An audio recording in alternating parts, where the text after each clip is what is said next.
Hey everyone, this is Daniel, and in today's video I'm going to walk you through how to use the Markdown design in Power Virtual Agents chatbots.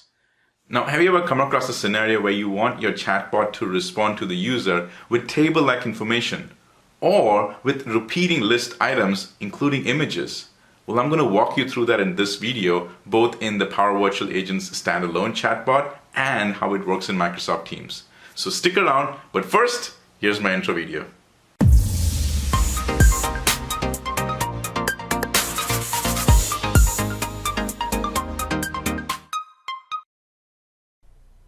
So let's get started. Now, before I jump into building the chatbot, I want to give a big shout out to Gerard Simpson. This entire video that I'm putting out is because of Gerard. He asked a great question. He's a great follower on my YouTube channel. So Gerard, this one's for you. Now, this is the question that he asked, and I basically wanted to highlight this one piece. He said that just wondering if it's possible to create a chatbot that can surface tabular data in the chat or send out tabular data via other means. So Gerard, I think I know exactly what you're asking for, and that's why I'm going to show it to you both in a standalone chatbot and in Teams, but I'll also show you both as a table and as repeating list items. So let's get started. So first, I'm going to look at this directly from the Power Virtual Agent side as a standalone chatbot. So I'm going to first go in, let's build the topic, and let's start putting some information in. So I've come over here, I'm going to go ahead and build a topic, and in my building of the topic, I'm going to call this as the device order. And I'm going to put in some triggers, requesting a device, requesting info of a device, new device, device info, information, device, so on and so forth. Right? Just you know the drill. This is how it works. So I'll go in and go to the authoring, goes ahead and saves it, goes into the authoring, and then that's when we start putting in the logic to that. So the topic is saved, we're getting in, and now we're going to start building our Power Automate logic. Now, in this first case, I'm making it a very simple scenario. The scenario is where I can go ahead and put a table-like format. Now, here's the information that you need to know. I cannot put the table and its design format directly inside Power Virtual Agents chatbot. I have to leverage Power Automate for that. I just cannot do it in here. And trust me when I say that, because I have tried.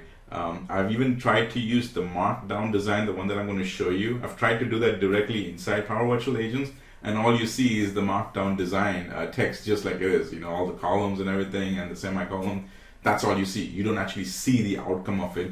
You just see the text. So it is, and I've also confirmed this from the product group that everything of this sort has to be done through Power Virtual Agent. Through Power Automate. And you know what, that actually makes sense to me, because most of the time I'm already pulling in existing data, filtering it, and then putting it back in the Power Virtual Agents chatbot. So I am leveraging Power Automate Flow for that. So for me, it works out really well, and I highly recommend that you walk through this process as well. All right, so let's go through the thing. I'm going to actually come up with, as the name says, it's a device order. So somebody comes in, goes ahead and either requests the device information or submits a device order information, and then it goes ahead and says, okay, here's where I'm going to go to the list, go get the information in, and then present that back over here. So let's just walk through that scenario, and then we'll also we'll go ahead and put in the Markdown. So my list is pretty simple and straightforward. I won't spend too much time on that, but it's basically just the same device info list that we've always used. So here I'm going to say, hi there, I am your friendly chatbot. After that, I'll ask a question, and my question is going to be, what kind of device would you like? Or at least, what type of manufacturer would you like? All right. And then I'm going to make sure that this is DVAR MFR. Got that in. And now this is where I start putting in all my information. And so I'm going to put in a bunch of my devices right here. So I'll say Acer, Asus. And by the way, if you did not know this, when I'm adding multiple options over here, if you hit enter once, it gets out of this section, and then if you hit enter twice, it'll go ahead and add the new column. So watch this. I've typed in Asus, I hit enter, and the next thing comes up. So thought that's a nice thing to show you. I can enter, and then I'll end with, say, Samsung, right? Oh, actually, I gotta add Microsoft. Come on, should add Microsoft. I'll just put in a handful right now. So we've got this done. Next is I'm going to also add another question. Now you can randomly pick any one of them because I'm going to tie them in together. So for just random sake, I'll go ahead and add another question here. And I'll say, great. And I'll put in, is a fine choice. So next, what type of device would you like? And here is where we will put in the device. And here I'll put in laptop, tablet, all in one, and I'll leave it for that. So now that I've gotten the information, I need to go ahead and build a flow.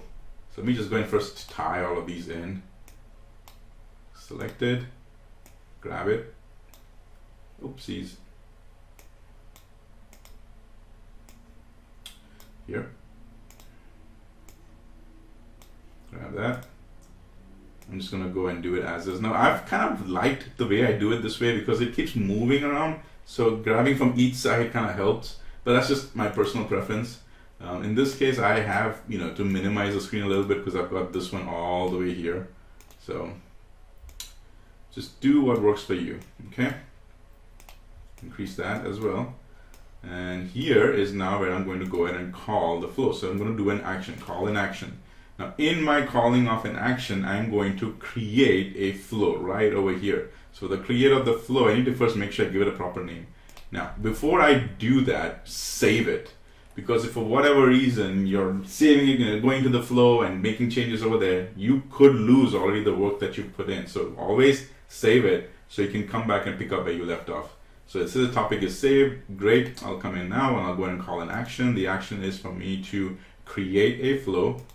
The moment I do that, it opens up another tab and we're already inside Power Virtual Agents. And Power Virtual Agents flow, I'll say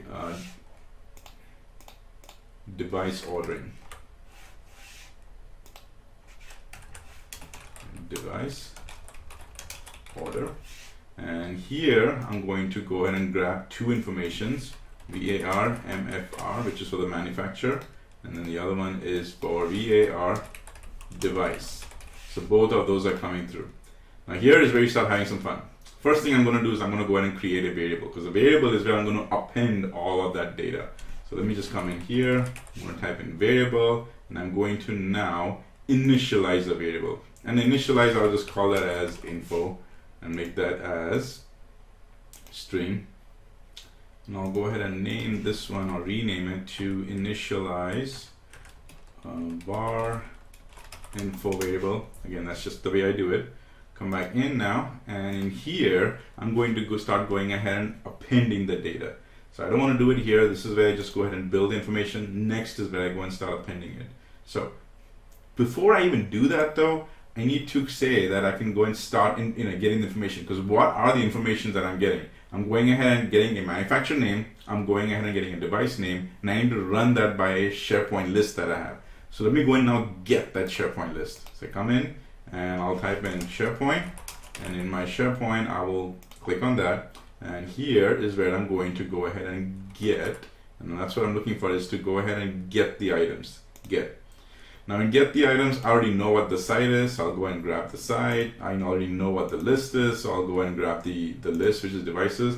But I want to make sure that I do all the filtering on the server side, so that's why I'm going to go and do the filter query. Now filter query, I got to be a little careful because I already know what the SharePoint list columns are, so I need to make sure I have all those list columns correctly. So in my case, I know that I'm filtering from the manufacturer side, and I'm also filtering from the devices side. So in the SharePoint list, my SharePoint manufacturer is called as MFR, and my devices over there is called as devices, those column names, right? So in that way, as you can see, there's also a string column. There's a syntax example. That's exactly what I'm doing. So my column name is MFR in SharePoint, and that's what I'm just typing in MFR equals one single quotes, and then that should come out from this information that we are getting from the Power Virtual Agents there.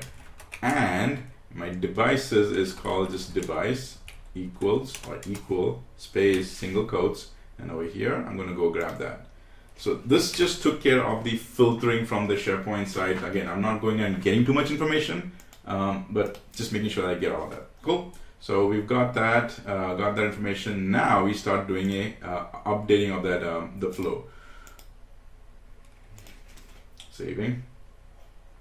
So for this first example, this is all to give you that table-like information in a nice table, not bad, but in a good enough table. So for that, I'm going to actually go back to my initialized variable, and this is where I'm going to put the table information.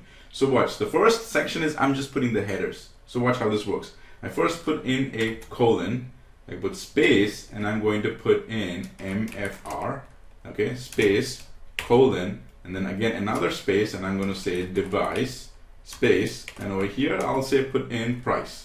Okay, this is all text that I'm typing over here, and it just is the works. Now after that, I'm going to also go and describe how the format of this column is going to be. For example, is it just all the text? Does it start from the left? All the text, do you want it to start in the center? You want to align it on the left, right, or center. This is how you do that. So the way to do it is first you put the colon, right? Then if you wanted to align from the left, which is the default, you don't even have to do anything, right? You just leave it as is. So you do have to define how much space that you want to put over there, how big the text could be. That's where it gets a little challenging. So in my case, what I'm going to do is I'm just going to put these dashes, and I'll put in quite a lot of them because I know my names can get a little bigger, right? So kind of play a ballpark figure, and you'll have to do some trial and error to figure that out. But that's how it's going to be. Now, if I wanted to centerize my name, then I would put the colon in, put in again a whole bunch of these dashes, put another colon, and then you go and close the close colon over here. All right, the close pipeline. Now, if I wanted to move my data and coming in from the right side, the alignment should be right. And you've already guessed it. You just go ahead and put all these dashes, and then you put your colon to the right, and then you close your pipe. So that's basically how you mess around with the alignment, and you get exactly how you want. I'll leave it as is so you can just see the difference. So we've gone ahead and taken care of the header, and we've also gone and explained that this is going to be a table. So we're done with this section. Now let's go ahead and start adding the data. So for that, we're going to now go ahead and append the data. So I'm coming in now, saving, come back here, and we'll go ahead and now put in the variable. And in the variable, now we are going to go ahead and append to a string one, grab that. And once I'm here, this is actually the fairly easy part.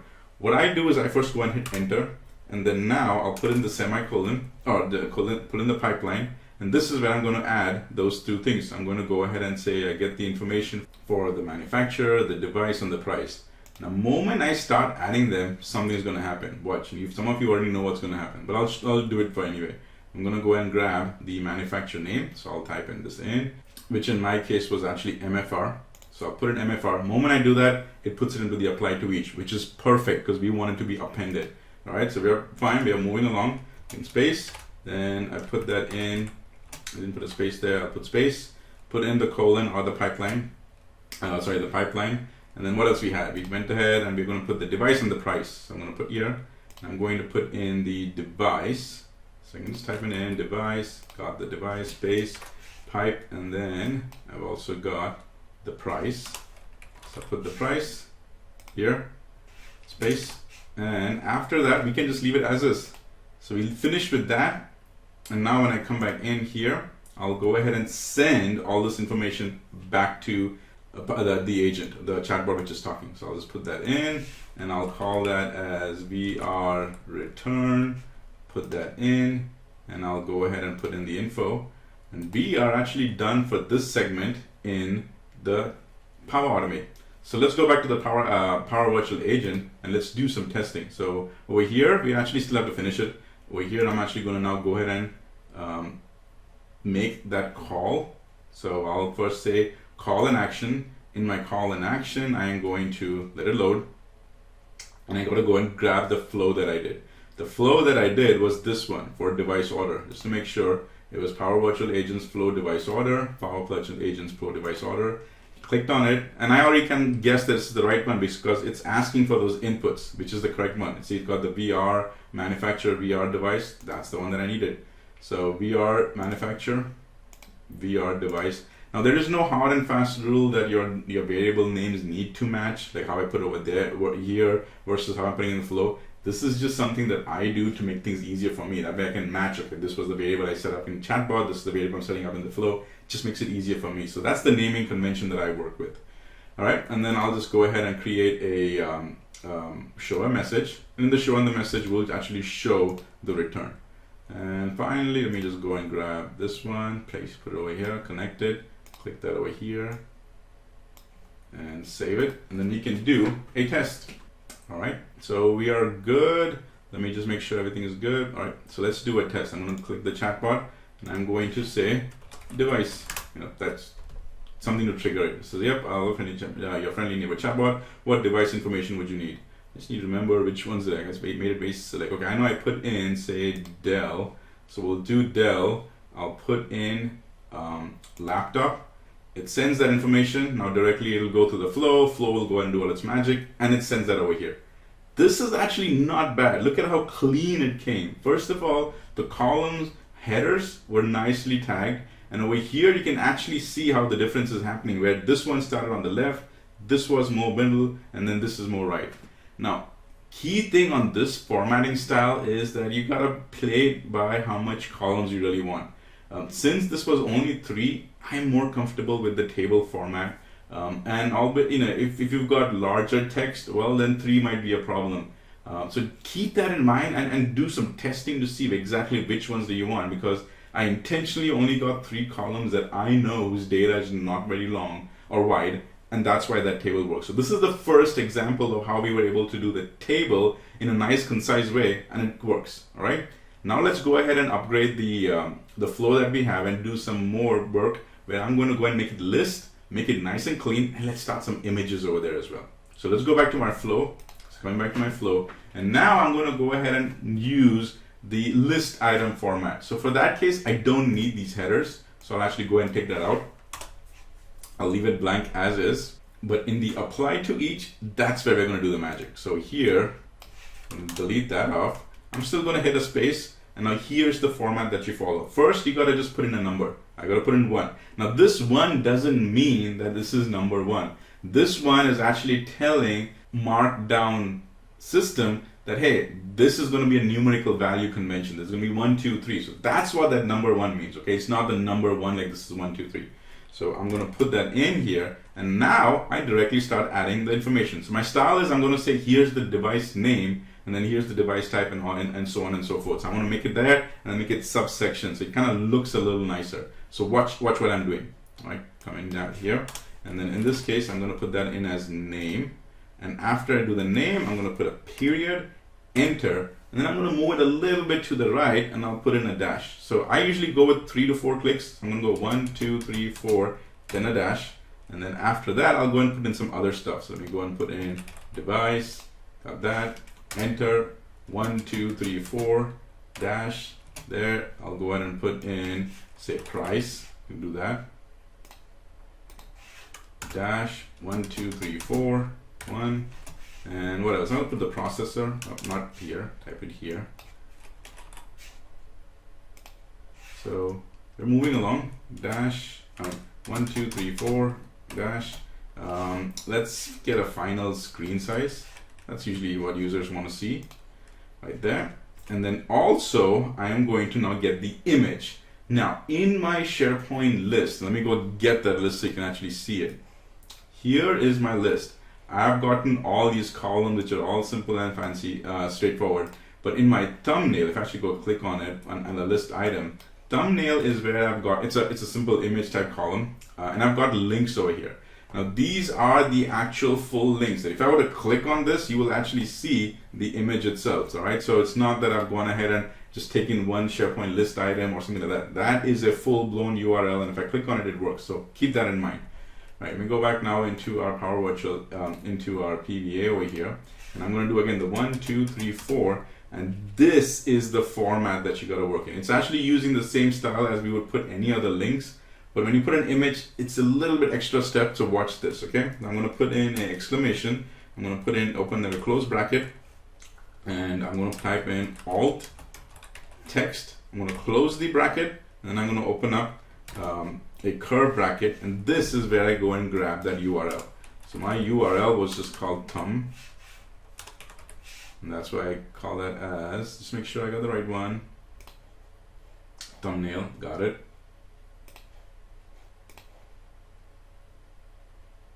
Type that in, go ahead and close it, and we are done. So I'll go and save that. Nothing else needs to be changed because this is the same variable that's going to be sent back, but now the look and feel will be a little bit more different. So let's go back to my Power Virtual Agent chatbot and let's do some testing over there, right? So I'll just go and reset that, and I'll type in device. That goes and triggers the chatbot, all is good. I'll put in Dell, I'll say tablet, or let's say laptop, and now watch what happens. Flow kicks off, triggers it, does all the information over there, and it sends all that information directly over here. Now for some reason my URL isn't working. I'll deal with the URL in a minute, but check this out. See, all that numbers, we only put the one over there, but that one was just to tell that, hey, this is coming in as 1, 2, 3, 4. So that's one way. All of this over the numerical values, the dots, we put dashes in the Power Automate, but over here it goes ahead and does the dots. So it's very specific of how this Markdown format is. In fact, here's a link to it. I've taken this link and put it in the chat box. It's more prone towards Power Automate, but this is also how it works, and the information comes the exact same way inside the Power Virtual Agents, looking the exact same process over here. Let me go ahead and quickly scan to see what's going on. Went ahead and mixed my dash. So let me go here. 1, 2, 3, 4. Do some cleaning up. That looks much better. Yep, just missed the dash. And then after that, you could go ahead and put in a little bit extra space after that, but you get the point. So let's just go and do another quick test. I'll reset that. I'll call in as device. Goes through that process. I'll go ahead and say, yes, I want a Dell. I'll go ahead and do that as a laptop. It's running the flow. Flow has already done the nice markdown. And there you go. See how the images came through? As you can see, I can scroll up, and these are all the embedded images directly showing. Now look at how beautiful the list format is. Even though we put some markdown, a little bit of nice text format you have to do in the flow, but it really presents itself so well now that you've gone ahead and put that in the chatbot. So this is the design of how it looks over here in the standalone chatbot. Let me just show you what it looks like in the the Teams chatbot, because the process is the exact same, but I just want to show you what it looks like over there. So let me go grab my Teams. So here's my Teams, and just to give you a quick overview, I've come into my team. This is where I went ahead and built a team. It's called Power Platform Team. Went ahead and inside the team, I've gone ahead and now gone ahead and create this Power Virtual Agent. So this is Power Virtual Agent directly inside Teams. Gone ahead and put in go to the chatbot. It's the exact same type of chatbot that I've built. In fact, the Power Automate is using the exact same list that I just used. So there's a lot of similarity over here. So I go now to the topics. That's the topic that I built. We'll go and take a look at the authoring canvas. And I've walked through the exact same process. In this case, it was already built, so I went ahead and added all the information in. But as you can see, the flow and the canvas is the exact same, all right? So nothing very big and fancy or different, is the exact same. Over here, when I click on this, it'll go ahead and take you, see one step below, it shows me the Power Automate. And in the Power Automate, I can go and take a look at it, and it's the exact same logic. Over here, by the way, when you're building a Power Automate inside the chatbots, just make sure you remember to save the chatbot before you make any changes. Because if you haven't saved any chatbot and you come over here to Power Automate and do your stuff, you will lose the work that you did in the chatbot when it goes back. But all in all, the format is the exact same. Going ahead and returning it, nothing big and fancy over here. So I'll go and close it, go back, and we can go ahead into our actual chatbot. This is where the chatbot information happens. So I'll go in and now say device info, goes ahead with the device info, triggers the flow, the chatbot. And over here, see, it's a little concise, but it still works. So I'll go and do Dell. Over here, I'll go and do laptop.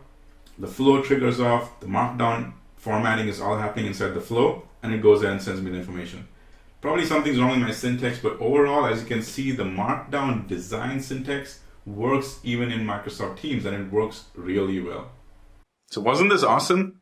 So as a quick recap, we were able to leverage the markdown design and still in the chatbot's response, go in and add a table-like response or even a repeating list items. In the example that I showed you, I was able to go and add images. You can even go and use GIFs. In fact, if you go to the Giphy website and if you get the URL, as long as the URL ends with the entire .file name, if you put that link in, it will work. So hopefully this was helpful. And as always, keep using Power Virtual Agents Chatbot. Thank you so much for watching my YouTube video. Remember, this is all free with fresh content that is updated on a weekly basis. So if you've already subscribed to my channel, thank you and spread the word. If you haven't already, subscribe, click on the bell notification, and let the learning begin.